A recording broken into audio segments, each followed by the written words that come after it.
Boa noite. Hoje nós estamos recebendo o Glaucio Chaves aqui com a gente, que é o gerente de engenharia clínica do Grupo Oncoclínicas, e esse conteúdo, a nossa proposta é que ele seja atemporal e seja vinculado para que a gente tenha a maior disseminação para poder falar dos aspectos da ONA dentro da engenharia clínica. Glaucio, agradecemos muito aí por ter aceitado um convite, temos certeza que é um bate-papo bem enriquecedor e que a gente consiga trocar uma ideia de uma forma que seja o mais leve possível, né, Glaucio? Fazendo bem dentro da realidade, para a gente conseguir enriquecer aí todo o público com toda a parte que a gente tem para poder tratar aqui durante esse tempo aqui que a gente vai falar. Aproximadamente um bate-papo rápido aí, de mais ou menos 30 minutos. Você quer fazer alguma consideração inicial, Glaucio? Podemos iniciar aqui com um bate-papo? Como que você prefere? Não, eu gostaria de agradecer, né, o convite de vocês para esse bate-papo, né, tá interagindo com assuntos, né, tão importantes aí para a área de saúde, e isso é muito rico, né? Igual você comentou no começo, né? Hoje estou no grupo Oncoclínicas, na área de saúde, aproximadamente 23 anos, né? Entre hospitais, indústrias, tanto na área de equipamento médico quanto indústria farmacêutica, né? Então, que eu puder contribuir com vocês aí, eu fico satisfeito. Legal demais. Só registrar a presença aqui com a gente também da Raíssa, que é do nosso time de marketing lá, a Raíssa que viabilizou esse encontro aí para a gente. Então, obrigado, viu, Raíssa? E durante o bate-papo aí, todas as partes de divulgação vai ser de responsabilidade da Raíssa. Muito bom ter você com a gente aí também, Raíssa. Boa noite, pessoal. Boa noite, Elbert, Glaucio. É um prazer ter você aqui, Glaucio. Obrigado. Legal. Glaucio, então, uma coisa que a gente queria trazer um pouco como desafio é assim, a gente fala muito da adequação dos novos requisitos da ONA dentro da questão da engenharia clínica de uma forma geral.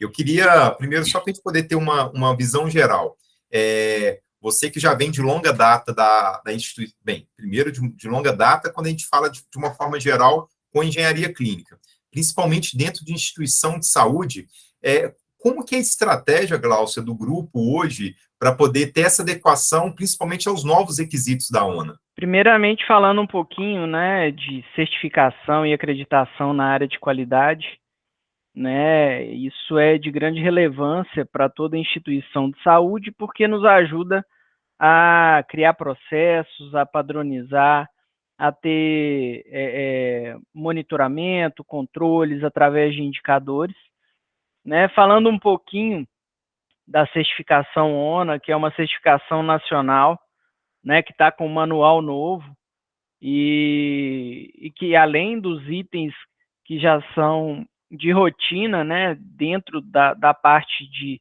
tecnologia médica, engenharia clínica, equipamentos médicos, né, e aí através dos níveis, né, dos níveis 1, 2 e 3, onde nós vemos, sim, né, uma criação de um padrão, criação de processo, depois você tem toda uma evolução até a melhoria contínua. E com relação ao novo manual, o que vem de novo e o que chama mais atenção da gente, né, nesse primeiro momento, é a questão da segurança cibernética, né? Isso até então não vinha sendo abordado, né, e que nesse novo manual vem, né, e que vai ser tudo muito novo, né, para todos que estão nessa área, está tratando do tema segurança cibernética, mas que é algo que já vem acontecendo, né, no mundo com uma frequência muito grande. Ô Glaucio, no último mês, um dos sócios da empresa estiveram em um congresso em Las Vegas e eles estão preparando um conteúdo para poder falar com a gente. Eles tiveram um congresso falando de segurança cibernética e a percepção que traz é assim, esse assunto é assustador. Então, que a gente possa ter um aprendizado em relação a isso, né? A minha esposa outro dia estava falando um pouco em relação a isso, aos desafios dentro dos requisitos da ONA também. Eu acho que, de uma forma geral, é legal quando você dá um destaque para isso. Eu ia fazer uma pergunta específica para esse ponto, mas acho super bacana quando você já traz isso como um desafio. Vocês já chegaram a colocar um plano para o aspecto do grupo em relação a isso, Glaucio? Vocês estão no estudo desse ponto? Em que momento que vocês estão na evolução desse assunto específico hoje? o grupo ele já tem uma política de segurança da informação, né? E dentro dessa política, né, é dividido em dois escopos, né? O escopo tecnológico e o escopo de processos, né? Então, dentro do escopo tecnológico, a equipe, né, de tecnologia da informação atua com utilização, né, de Active Directory para implementar controle nas contas dos usuários, né, computadores, bloqueios de portas USBs. Isso nada mais é do que cada grupo de usuário ele fica segregado por nível de acesso, né? Então não é todo mundo que tem acesso a tudo. Implementação de antivírus para proteção de computadores e servidores, utilização de ferramentas de proteção de rede, firewall, VPN, anti-spam e um monte de sopa de letrinhas aí, né, que estão atreladas ao Active Directory, né, que é um software, uma aplicação do Windows Server. E aí, quando a gente volta um pouquinho, né, para a parte dos equipamentos médicos, aonde principalmente os equipamentos de imagem de grande porte, equipamentos de os aceleradores lineares para radioterapia, aonde normalmente os fabricantes dos equipamentos eles oferecem, né, uma ferramenta de acesso remoto para que algumas situações de erro ou alguma situação de algum problema que possa estar acontecendo no equipamento possa ser resolvida remotamente. E para isso, né, são utilizadas as VPNs, né, que as VPNs, que são as redes virtuais privadas, né, e aí você tem duas formas, né, delas serem utilizadas. Ou eu daqui acesso à rede, né, de alguma das instituições remotamente, que aí seria a VPN Site to Client, e tem a VPN que é utilizado pelos os fornecedores quando vão acessar uma ressonância, uma tomografia, né, que eles usam uma VPN site to site, né, e que aí você tem uma rede privada e segura, né, para que aquele acesso fique limitado dentro daquele ambiente, né? Além disso, né, tem ferramentas de utilização com criptografia para envio de mensagens, para acesso a VPN, backups, né, que são rotineiros dentro das instituições, e os escopos de processo, né? O escopo de processo, ele envolve monitoramento de eventos 24/7, né, treinamentos de segurança da informação para os colaboradores, envio de informativos periódicos de segurança da informação também para os colaboradores, a realização das campanhas de segurança com envio de phishing, né? O phishing são aqueles e-mails que são enviados para que você possa clicar aqui ou ali, né, te oferecendo algo que vai te dar alguma facilidade, mas que na verdade vai estar trazendo algum problema para a rede interna.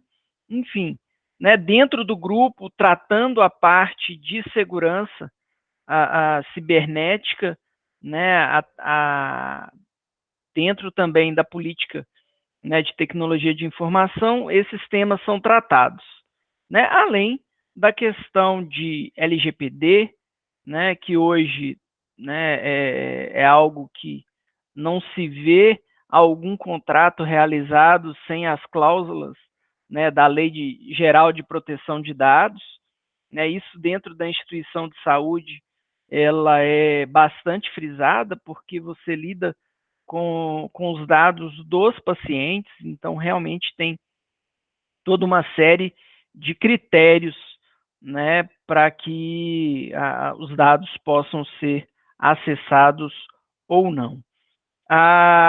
E aí também, né, dentro da instituição, comunicação dos ERPs, né, dos prontuários, ou seja, com monitores multiparamétricos, com ventiladores, com bombas de infusão, né? Tudo isso dentro da rede própria, e aí você normalmente faz uma utilização de um servidor gateway, né, que ele faz uma conversão de um protocolo específico para a área de equipamentos médicos, que é o protocolo HL7, né, e aí, então, a informação já chega dentro do prontuário, que é o sistema que guarda as informações dos pacientes, toda criptografada, né, dentro dos equipamentos médicos hoje, né, você não entra com o dado do paciente, você entra com a leitura de um código de barra que tem um número, né, então ali não vai nenhuma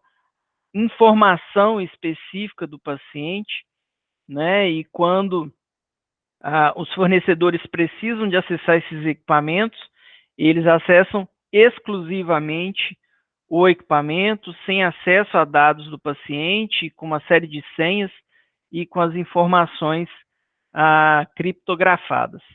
E também, né, os fabricantes dos equipamentos, hoje em dia, eles, com uma consulta recente que eu realizei, pegando os grandes players de mercado, todos eles têm ações de segurança cibernética, né? Então, tem atualizações frequentes, né, aonde eles tanto avaliam alguma fragilidade do sistema, quanto eles também avaliam alguma obsolescência, no caso de um software como o Windows, que já não tem mais atualizações por estar obsoleto. Então, essas informações vão sendo passadas, né, para os clientes, né, onde você consegue ter acesso a todos esses dados para acompanhar a segurança dos sistemas que você utiliza com os equipamentos médicos hoje em dia. Pô, Glaucio, legal demais quando você traz todo esse escopo. Eu te agradeço pela riqueza de detalhes.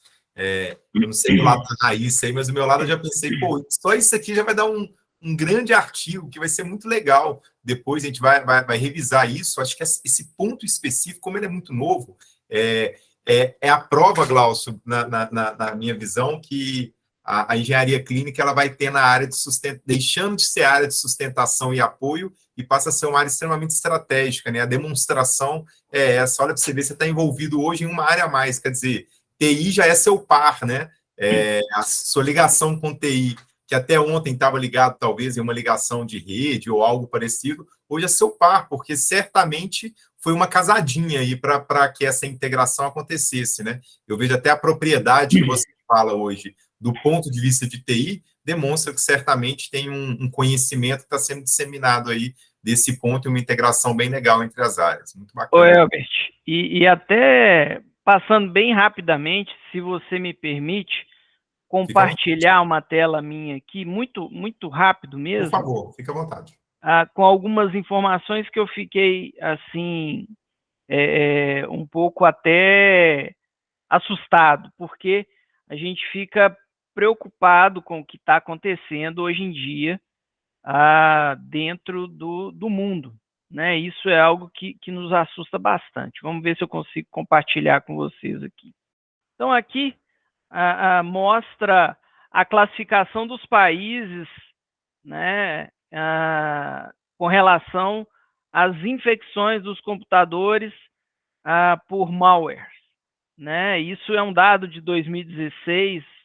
A gente está entre os países que mais são vulneráveis, né, a esse tipo de ataque, né? Então, a gente vê aqui também o que se perde de dinheiro, né, com os ataques cibernéticos. Caramba, né? A gente podendo verificar que num acumulado, né, no ano de 2019, 2,1 trilhões de dólares, né, os custos dos cyberataques, né? Então, assim, hoje se perde muito dinheiro com todas essas situações, especificamente na área de saúde, né, de 2017 a 2021, né,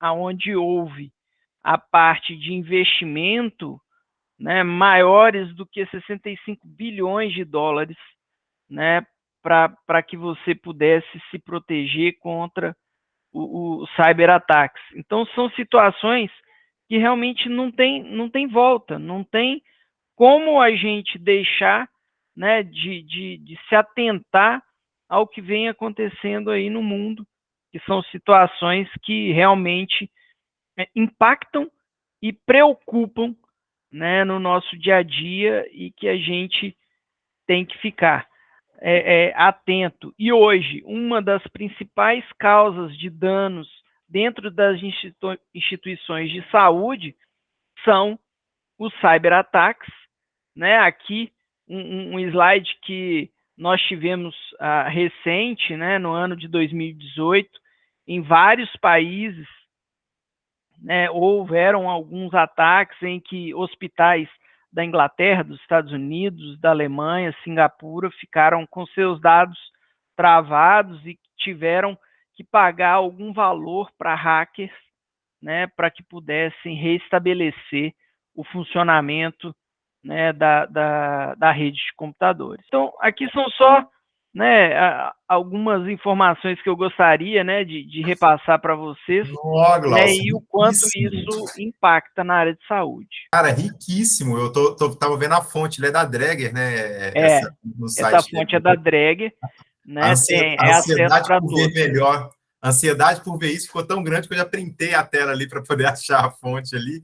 Que massa, viu, cara? Te agradeço aí por ter preparado esse conteúdo importantíssimo, viu, Glaucio? De verdade que esse assunto específico já dá um artigo bem legal que eu faço questão de participar, inclusive, para que a gente antecipe ele antes de soltar esse conteúdo aí.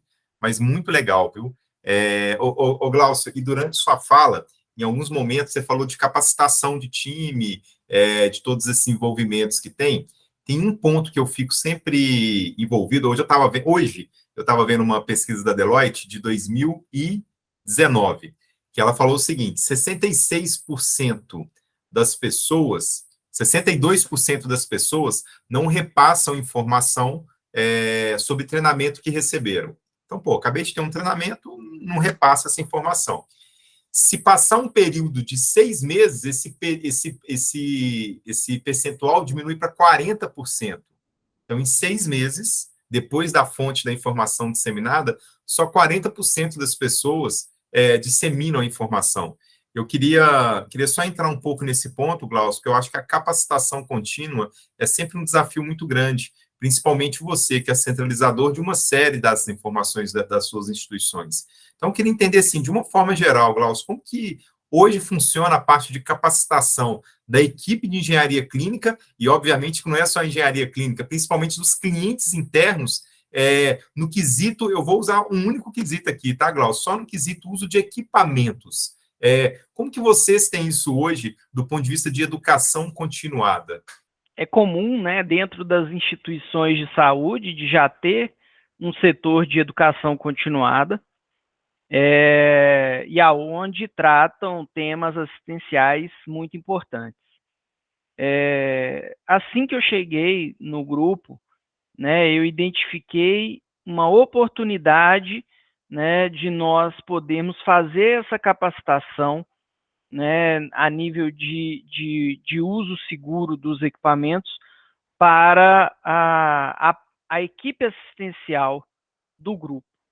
Inicialmente seria algo pontual para uma unidade específica, mas depois nós conseguimos transformar isso e saiu do forno agora recente, semana passada, aonde a gente vai poder disponibilizar treinamentos operacionais e de uso seguro dos equipamentos para todas as unidades do grupo Oncoclínicas, né, onde nós elencamos inicialmente 10 treinamentos, mas que não se limitam a 10 treinamentos, porque a gente vai capacitar mediante as demandas que a gente tiver, né, nos levantamentos de necessidade de treinamento, né? Então, hoje, a gente consegue disponibilizar vídeos dentro de uma plataforma que é acessível para todas as pessoas do grupo, né, para que eles possam estar participando dos treinamentos, gerando certificado, e aí sim a gente fazendo uma educação continuada, né, para toda a equipe assistencial, que é tão carente e que a gente precisa realmente do apoio deles para que os nossos equipamentos possam funcionar adequadamente de forma segura para os pacientes. Legal demais, Glaucio. É um ponto desafiador, viu? Quando a gente ouve sobre isso, não é. Quando você fala sobre essa questão de inserir isso, principalmente para o time de assistência, né? Fica muitas vezes sem referência. Não existe um manual pendurado ao lado de cada equipamento, né, Glaucio? E a responsabilidade pela capacitação muitas vezes fica com o antigo, quem foi o treinador dele ali em determinado momento. Então, legal quando a gente ouve isso aí, é um requisito, faz parte do novo requisito e é uma questão de inovação para esse ponto aí. Ô Glaucio, e a gente quando a gente visita instituição de saúde, a gente ouve falar muito, muito, muito de uma dor que acontece para caramba, eu queria ver como vocês estão se preparando para isso também, que é a parte de rastreabilidade de equipamento. Aí são 2 pontos, né? Um pouco de rastreabilidade e um pouco da parte da movimentação interna e externa do equipamento.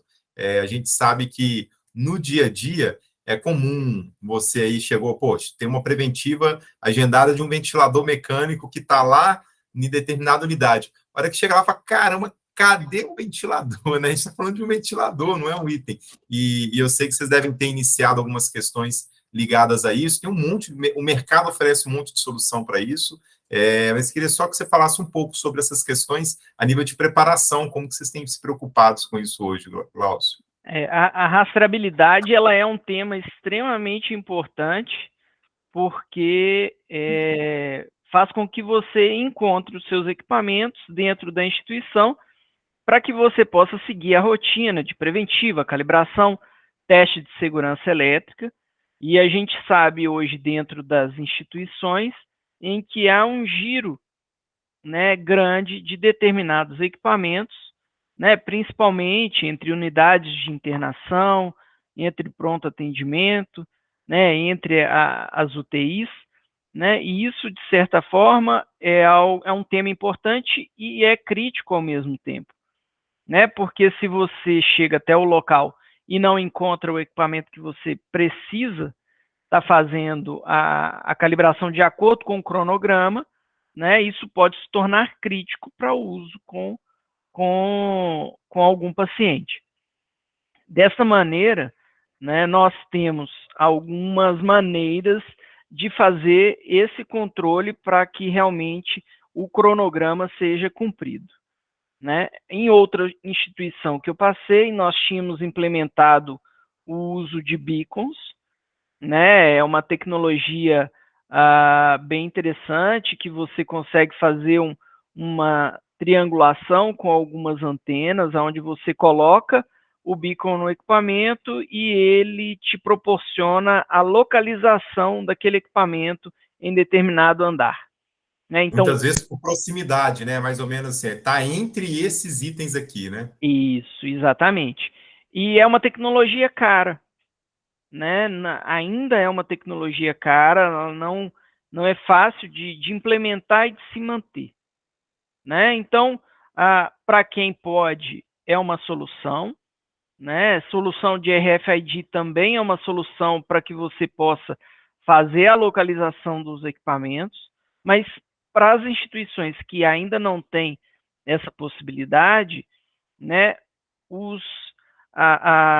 Tem que haver os acordos através dos mapas de processo e os SLAs. Né? Então, você faz acordos entre as partes, né, onde você informa que, para que aquele equipamento seja movimentado dentro da instituição, tenha que haver um protocolo entre as áreas para que você consiga localizar o equipamento quando você necessita fazer algum tipo de intervenção.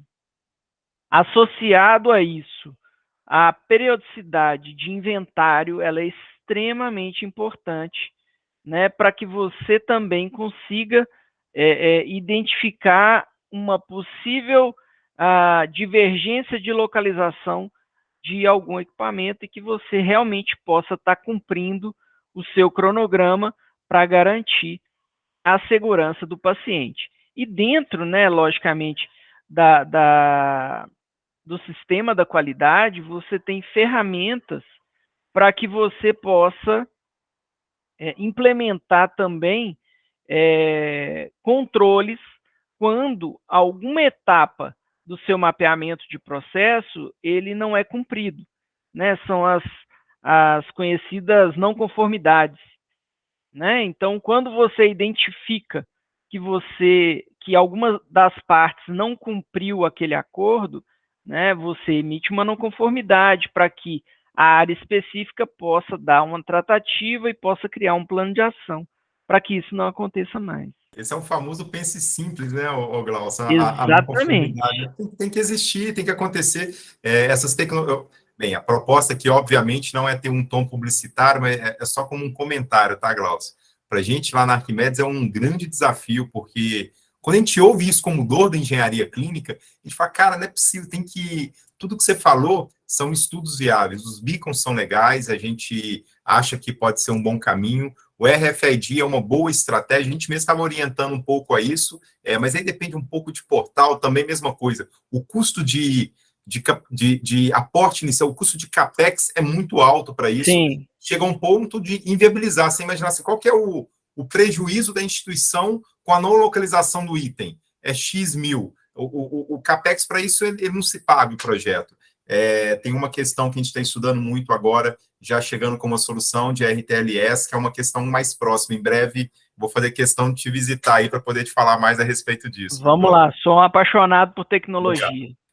Glaucio, e aí já caminhando para o fim já, eu queria colocar mais duas questões aqui, só porque você falou de cronograma, eu só fiquei só com um ponto aqui que também faz parte do novo manual, dessa nova parte de requisito, que é principalmente ligado aos critérios para nível de priorização das corretivas. Eu sei que é uma coisa que já existe há muito tempo, né, mas queria só como ele apareceu como um ponto de destaque no manual, eu queria só que você falasse um pouco para a gente como você pratica isso hoje, Glaucio. Esse tema ele é bem interessante. Já venho adotando, né, já há algum tempo os critérios de criticidade, onde você determina, né, os prazos do primeiro atendimento, né, para os equipamentos de alta, média e baixa criticidade, né, para que você possa, o critério que a gente utiliza, né, para determinar qual equipamento que tem a criticidade alta, média ou baixa, né, nós utilizamos uma formulinha, né, aonde a gente estabelece que a criticidade ela é igual à função do equipamento mais o risco daquele equipamento mais a matriz ABC que está envolvida com o custo, né? Então, você dentro da função daquele equipamento, você determina se ele é um equipamento de terapia, se é um equipamento de suporte à vida, se é um equipamento de diagnóstico, e aí você discrimina uma pontuação para esse equipamento, para esses itens de função, para risco da mesma maneira, né? Então, aonde você pode ter um risco de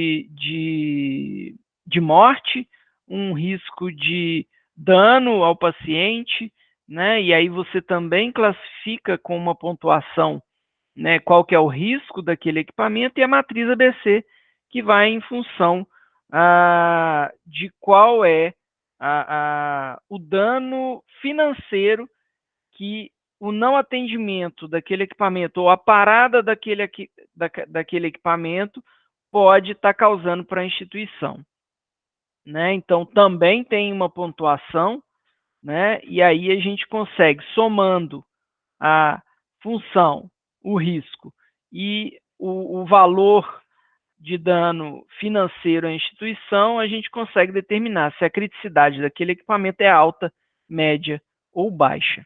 E aí também a criticidade você consegue trabalhar ela em função de ter mais ou menos backups, né, onde você consegue fazer uma substituição de um equipamento, né, com prazo menor, e aí existe todo um trabalho, tanto da equipe da engenharia clínica, e como recentemente a gente fez um treinamento com a equipe assistencial, aonde a gente consegue repassar para eles a importância da abertura do chamado, né? Assim que faz um diagnóstico que tem algum problema acontecendo com o equipamento, para que a equipe da engenharia clínica possa ser acionada e possa dar o primeiro atendimento o mais rápido possível, logicamente que para cada criticidade tem um tempo, né? E aí você possa realmente estar dando a devida importância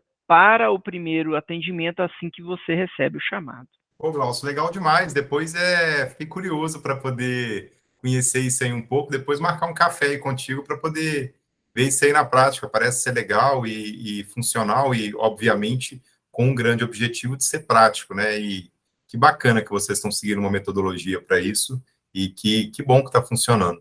Acho muito legal esse contexto quando você junta alguma coisa que muitas vezes a gente ainda vê muito ponto de quem grita mais alto, né, Glaucio? Mas faz todo sentido, obviamente, o custo do impacto disso para a instituição certamente vai ser diferente, o risco disso, junto com uma matriz, faz todo sentido, muito legal ouvir isso aí e ver a forma que vocês estão se atentando para esse ponto e um requisito tão importante. E aí, Glaucio, eu até acho que talvez eu até saiba um pouco da resposta, mas só para enfatizar assim mesmo, me fala um pouco, assim, de todas as alterações que teve de manual, como eu falei, você já, desculpe pelo termo, já é macaco velho aí disso aí, mas o que você tem sentido como maior desafio, Glaucio? Tem algum ponto de destaque, alguma coisa que você coloque como um ponto principal para vocês?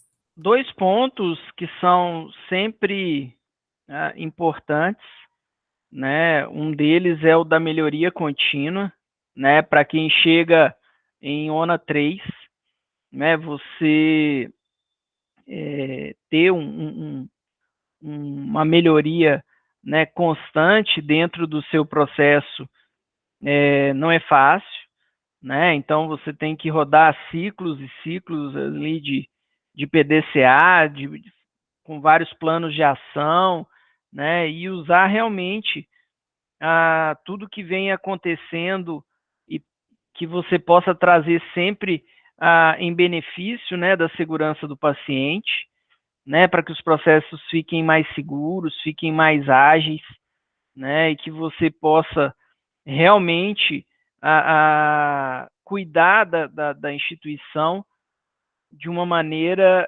que ela possa executar o fim maior dela, que é o cuidado da saúde com o paciente, né? Então, uma coisa que eu sempre falo para as equipes é que se a engenharia clínica, por um acaso, ela estiver passando despercebida, é um bom sinal, né? Porque eu não estou interferindo na produção do bloco cirúrgico, eu não estou interferindo na produção, desculpa falar produção, mas na função da instituição de realizar procedimentos cirúrgicos, de cuidar dos doentes que estão dentro das UTIs, que realmente estão precisando de um cuidado, que estão precisando de um equipamento que realmente possa trazer algum benefício e algum conforto, né, para os pacientes. Então, essa questão da melhoria contínua é um ponto que realmente é muito importante. E o que a gente falou no começo, a questão da segurança cibernética. Esse, sim, é um grande desafio, né? E apesar de ser requisito ONA 1, né, é algo que realmente a gente vai ter que trabalhar bastante e interagindo sempre com o time de infraestrutura e tecnologia da informação. Ô, Glaucio, sensacional, cara. Essa conversa eu dividiria ela em 3 etapas. Eu falo 3 etapas, primeiro, para o conteúdo ficar no tempo que a gente gostaria que fosse, para ser um conteúdo de visão rápida. Eu já estou pensando aqui, talvez, a gente transformar isso também em um podcast. Eu acho que seria bem bacana se a gente conseguisse converter isso e já aproveitar um pouco desse conteúdo. Fica aí uma vontade grande de fazer esse bate-papo, versão 2.0. Você tem mais uma, porque tem mais um monte de outras coisas, né, Glaucio? E falar sobre isso é uma questão de desafio muito legal.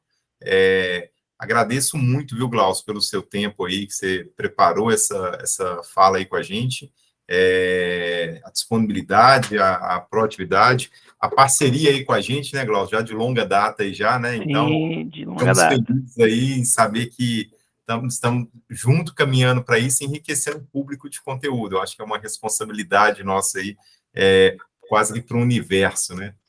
Do nosso lado, tem muito a agradecer, viu, Glaucio? Você quer fazer alguma consideração final, trazer mais alguma coisa só para a gente poder já encerrar?